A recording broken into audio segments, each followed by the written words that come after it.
Hello everyone. Welcome back to STS, Science, Technology, Economy, Strategy 등을 고민하는 것입니다.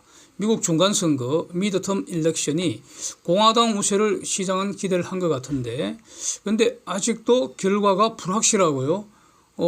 하원에서 설사 공화당이 이긴다 해도 근소한 차이가 될 것 같다. 뭐 이런 예상이 나오고 있고 또 상원은 조지아 런오프까지 기다려야 하는 이런 상황이 됐습니다.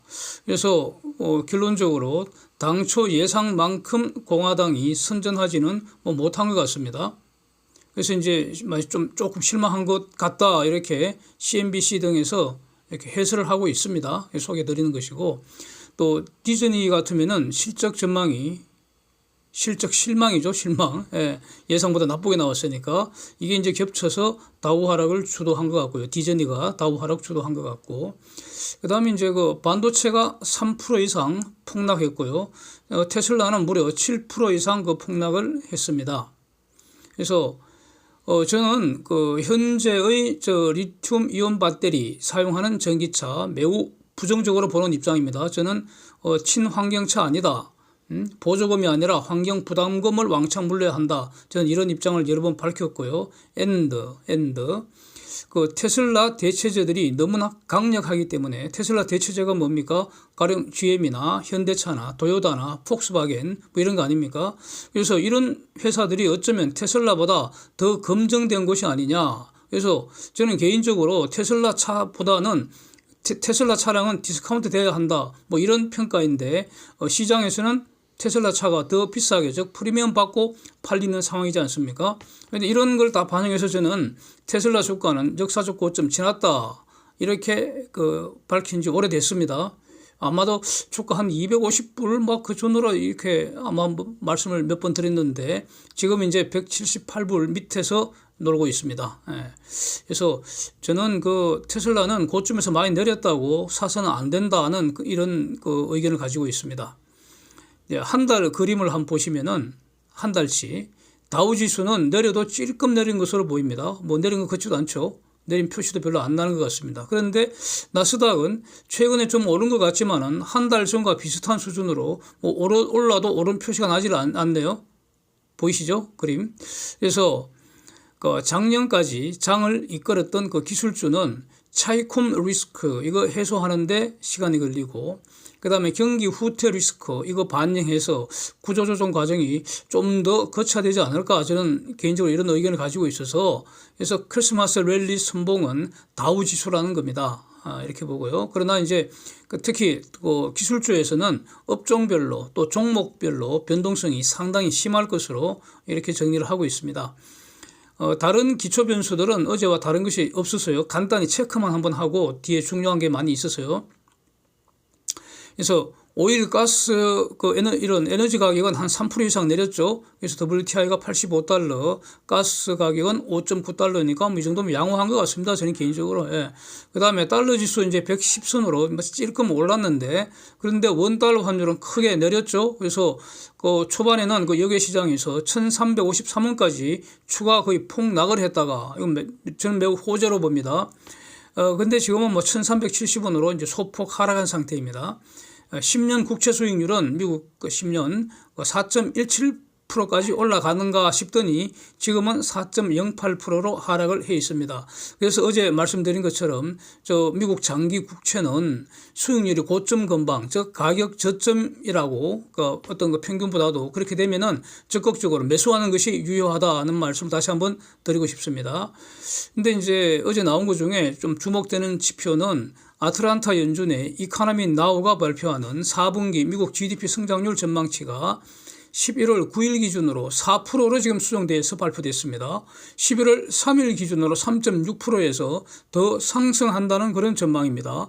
그래서 3.6%도 높은 수준이다 이렇게 얼마 전에 제가 말씀드린 기억이 있는데 4%라면 이건 거의 호황 국면 아닙니까? 근데 여기서 주의할 점은 이코노미 나우 저 숫자는요 아직은 숫자 자체는 별 의미가 없다고 저는 평가하고요. 왜냐하면 저게 많이 틀립니다. 거의 맞는 일이 별로 없습니다. 특히 지금은 기간이 많이 남았기 때문에 틀립니다. 정확한 의미는 지금 4분기 그 GDP 속보치가 1월 하순경에 발표되지 않습니까? 그거 나올 때 지금 investing.com에 올라오는 거 한 2주 전에 올라오는데 그게 왜냐면 그때는 이제 다 됐으니까 그때는 이제 비교적 그게 그 예측치에서 잘 맞는 편이고 현재 나오는 저 이코노미 나오는 거의 숫자가 맞는 경우가 거의 드뭅니다. 다 틀립니다. 예. 그런데 그러면 왜 소개하느냐? 그러니까 숫자 자체는 의미가 없는데 그 방향성을 가늠하는 정도로 저는 활용을 하고 있습니다. 그 정도로는 매우 유용합니다. 다시 말하면 미국 경기가 단기 내에 침체 가능성 더 낮아졌다. 예, 이겁니다. 예, 저는 내년에 미국 경기 침체 없다고 보는 입장입니다. 그래서 예. 그렇고 하여튼 이런 모든 것을 다 감안해서 12월 14일 FOMC가 기준금리를 50bp 올린다 57% 확률 분포이고요.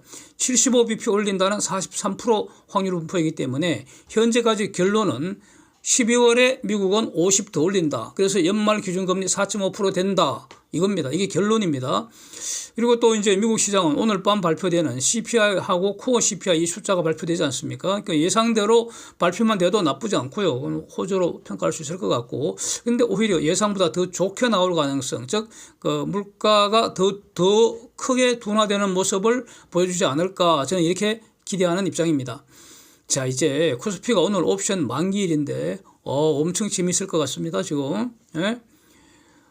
어제 종가 기준으로 제가 업데이트한 표를 다시 한번 같이 보시고요. 제가 그 표를 별도로 설명하지는 않겠습니다. 눈으로 보시면 다 되니까요. 그리고 그 이전에 몇 번 그 말씀드린 거 연장선에서 말씀드리는 겁니다, 오늘은. 그래서 그 전날에 비해서 각 선수들이 각자의 포지션을 더 고집을 했습니다. 그래서 각자의 길을 더 멀리 갔습니다. 무슨 말인가 하니 개인들은 콜을 더 사고요. 금융투자는 풋을 더 샀고요. 그러니까 외국인들은 개인한테는 콜을 더 팔고 금융투자한테는 풋을 더 팔았다. 이렇게 놀았다. 이런 뜻인데 결국 외국인들 양매도 전략이 크게 성공할 것 같습니다. 와, 정말 이게 기가 막히는 상황인데 그래서 외국인들은 진짜 운도 좋은 것 같습니다. 왜 하필 어젯밤에 미국장이 저렇게 급락을 해주느냐고요. 운도 좋은 것 같습니다. 그래서 어제까지 풋을 수북하게 사서 쌓아놓았던 그 금융투자 저 돈은 이미 대략 다 이제 꽝이 됐을 거고요. 만약에 어제 저가로 이제 그 매수한 것이 있다면 그건 오늘 좀 돈이 되겠죠. 오전장에 돈이 좀 될 겁니다. 그래도 전체적으로 하면은 다 꽉 난다는 겁니다. 그래서 이미 사실상 사망한 풋이 오늘 비록 시초에 지수가 크게 하락한다고 하더라도 그 죽었던 풋이 무덤 문을 열고 부활할 가능성은 없다고 봅니다. 이건 거의 뭐 사망 확정입니다. 다만 그 종목에 따라서 즉 행사 가격에 따라서 일부 그 종목에 대해서 오전에 그냥 푼돈 회수할 기회가 생길 수는 있을 겁니다. 그래서 그거는 뭐 도박판에 다 이런 놈한테 버스비 던져주는 그런 꼬랄밖에 안 될 겁니다. 그래서 풋은 이미 다 끝났고요. 오늘의 구경거리는 개인의 콜입니다. 즉 개인이 콜 수북하게 사서 쌓아놨는데 지금 만약에 오늘 상황이 정반대로 폭등을 해버렸다면은 그러면 그 대박이 실현될 수도 있을 뻔했는데 개인들의 콜 매수 대박의 희망이 사라지는 것. 이게 오늘의 관전 포인트인 것 같습니다. 이제 지금 그 예상은 다들 그 시초가는 지수 크게 하락할 거라고 다 예상하지 않습니까? 미국이 간밤에 저렇게 급락을 했고 특히 기술주들이 폭락을 한 상태이기 때문에 그렇습니다. 그리고 반대초회주가 날아갔으니까 지금 그 지수로서는 삼성전자, 하이닉스 다 지금 그 박살나지 않겠습니까? 그러니까 지수는 크게 하락 출발한다. 이렇게 다들 예상을 하는데 그렇게 한 다음에 추가로 더 내린다면은 어떤 일이 벌어지느냐. 오전에 개인들이 콜 매수해서 수북하게 쌓아놓은 저 포지션 반토막 나는데 1시간도 안 걸릴 겁니다. 그럴 수 있습니다. 물론 콜 매수 종목의 행사 가격에 따라 이제 조금씩 다 다르죠. 워낙 복잡한 것이니까요. 평균적으로 그렇다는 겁니다. 문제는 여기에 있습니다. 이제부터 그 다음입니다. 문제는 외국인이 콜을 대량으로 지금 매도를 해두고 있는데 이 콜은 아직 살아있지 않습니까? 풋은 이미 다 죽었고요. 그래서 풋은 신경 쓸 거 없고요. 외국인이 살아있는 콜을 지금 대량으로 매도를 해두고 있기 때문에 그런데 외국인들은 현물과 선물을 지금 매수 추세에 있습니다. 롱플레이를 하고 있습니다. 그렇다 하더라도 절대로 외국인들은 오전에는 안 삽니다. 등신 아니잖아요. 오전에 안 사죠. 왜 삽니까 오전에? 오히려 도로 팔아버리겠죠. 현물하고 선물하고 전부 다. 그러면 공포의 폭락이 올 거 아닙니까? 밑으로 확 밀어버리겠지. 그러면 이제 콜도 꽉 난다는 겁니다. 그래서 외국인은 기본적으로 현물과 선물을 매수합니다. 매수 플레이합니다. 롱 플레이 한다는 겁니다. 그건 달라진 거 하나도 없고요. 그래서 만약 사더라도 오후장 장 마감 전에 사지. 아니면 사더라도 내일 사는 게 더 똑똑한 거죠. 그래서 제가 본격 상승은 만기 이후, 즉 11월 11일 이후라고 계속 말씀을 드렸던 것입니다. 그래서 다시 말하면 풋은 이미 학살 다 당했습니다. 이미 풋을 학살한 외국인은 오늘 콜도 학살할 거라는 겁니다. 이 시나리오가 어제 영상 올린 거 있잖아요. 금융시장 쟁점 3개 어쩌고 이렇게 하면 쭉 올린 그 영상에서 거의 제가 말씀드리는 건 거의 100% 그대로 지금 힌트가 되어 있습니다. 이 시나리오가. 그래서 지금 처음으로 이렇게 말씀드리는 게 아니고요. 다만 어제 당시에는 미국 시장이 급락 반전할 거를 어떻게 알겠습니까? 아무도 모르죠. 전혀 알 수가 없기 때문에 그런 시나리오 가능성을 이렇게 좀 부드럽게 지적했을 뿐이고요. 그러나 좀 예민하게 보시는 분들은 100%다 힌트가 되어 있다. 이렇게 말씀드릴 수 있습니다. 하여튼, 어쨌든, 이제 오늘 장은 정말 재밌을 것 같습니다. 신나게 구경할 수 있는데, 근데 이제 기본적으로 이게 주식시장은 귀신도 모른다고 하지 않습니까? 그래서 좀 전에 말씀드린 그 시나리오와 전혀 다르게 갈 수도 있는 것이고요. 그래서 다시 말씀드리면 시장을 예측하려고 하지 말고 시장에 적응하는 것이다. 다시 한 번 더 말씀드리겠습니다. 이제 삼성중공업하고 현대미포조선 자세히 한번 보겠습니다.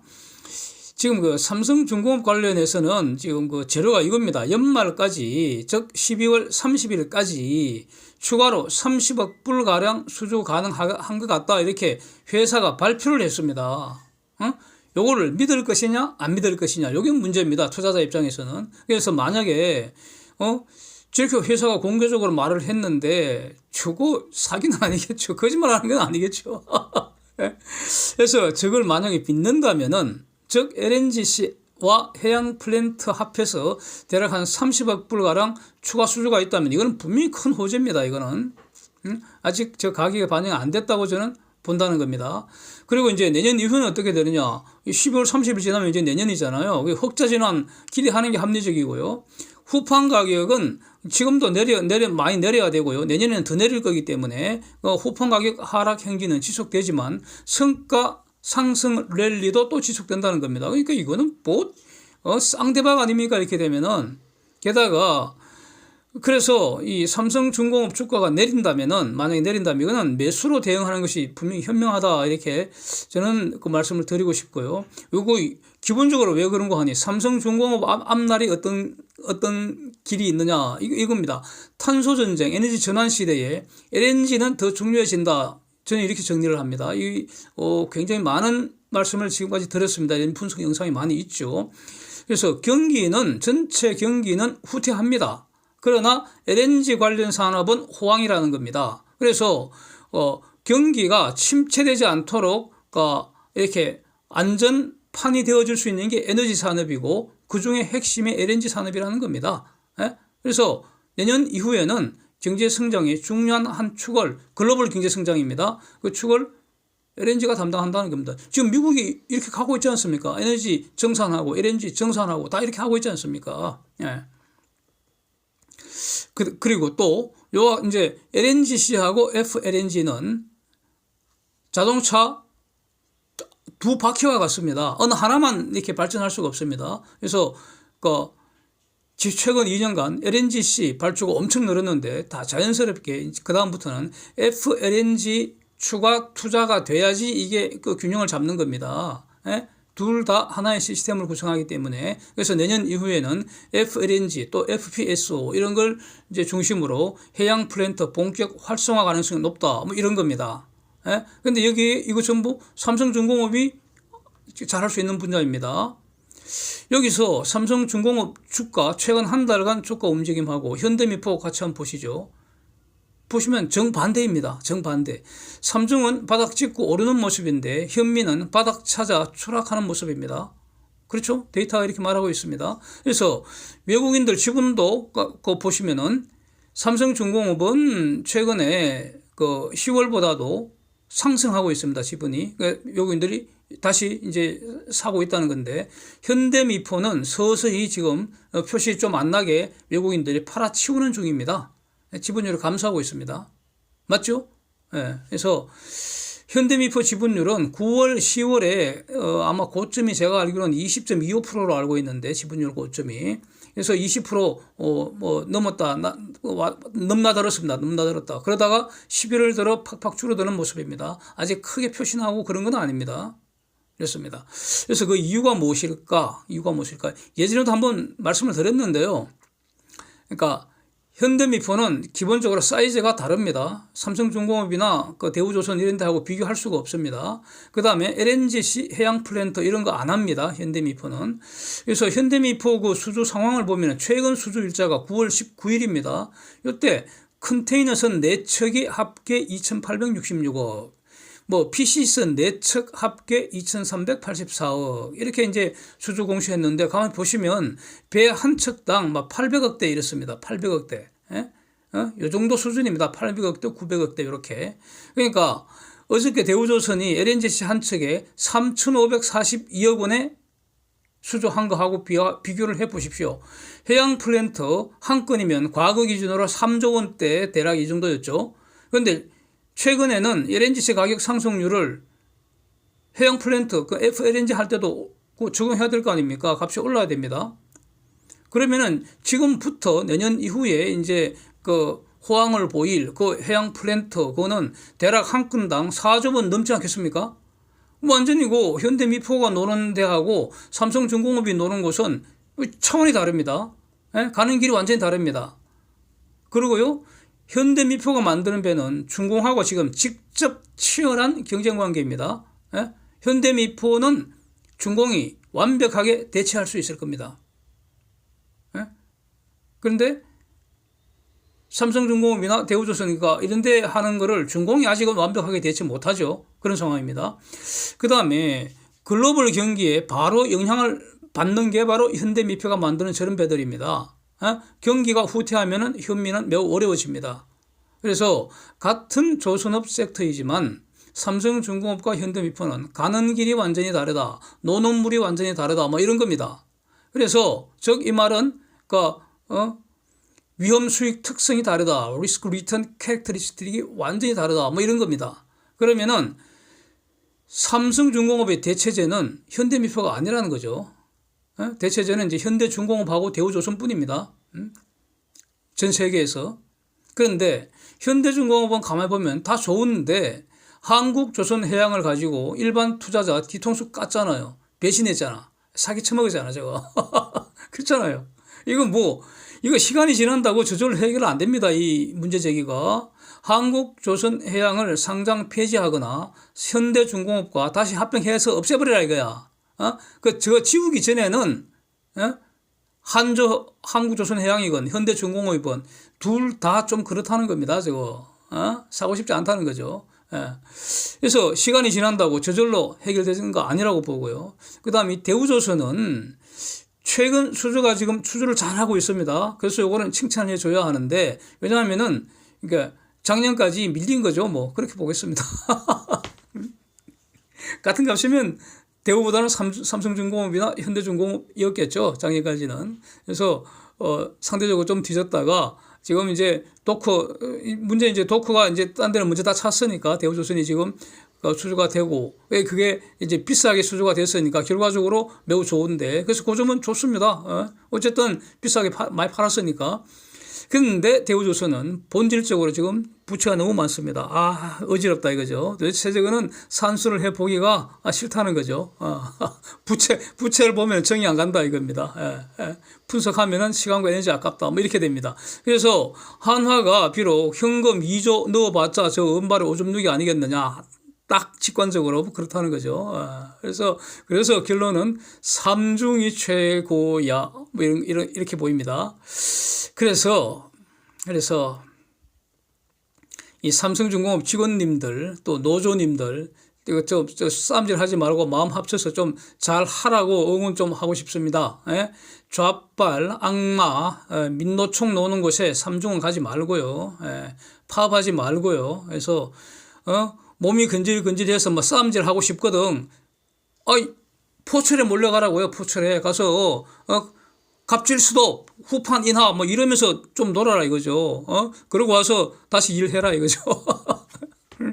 그게 지금 중요한 거 아닙니까? 후판 가격 인하를 해야지 직원들 최고 개선도 해줄 수 있지 해줄 수가 있잖아요. 지금 하기 싫어서 안 하나? 할 수가 없어서 안 하지. 그래서 일 좀 더 열심히 해줬으면 좋겠습니다. 그래서 잘해서 진짜 확실하게 세계 1등 한번 만들 거라 이거죠. 그래야지 직원들도 다 부자 될 거 아닙니까? 다들 주식도 갖고 있을 텐데 한 10만 원 만들어 봐라 이거죠. 우리 사주. 과거 2007년쯤인가 그때 조선업 잘 모를 때 처음에 공부한다고 할 때 어떤 유튜브에 있는 영상을 하나 봤더니 그 당시 그 제도는 개도 길거리 아무 개도 10,000원짜리 물고 다닌다는 그런 말이 있었다고 그러대요 거기서. 그러니까 내년부터는 정말로 그 제도는 이제 개도 50,000원짜리 물고 다닌다 이런 말 한번 만들어 봐라 이거죠. 삼성 직원들이. 그래서 현대미포 전성시대는 이제 석 달 천하로 끝난 것 같고 삼성중공업 전성시대 한번 열어보시라는 겁니다. Thanks for watching. See you next.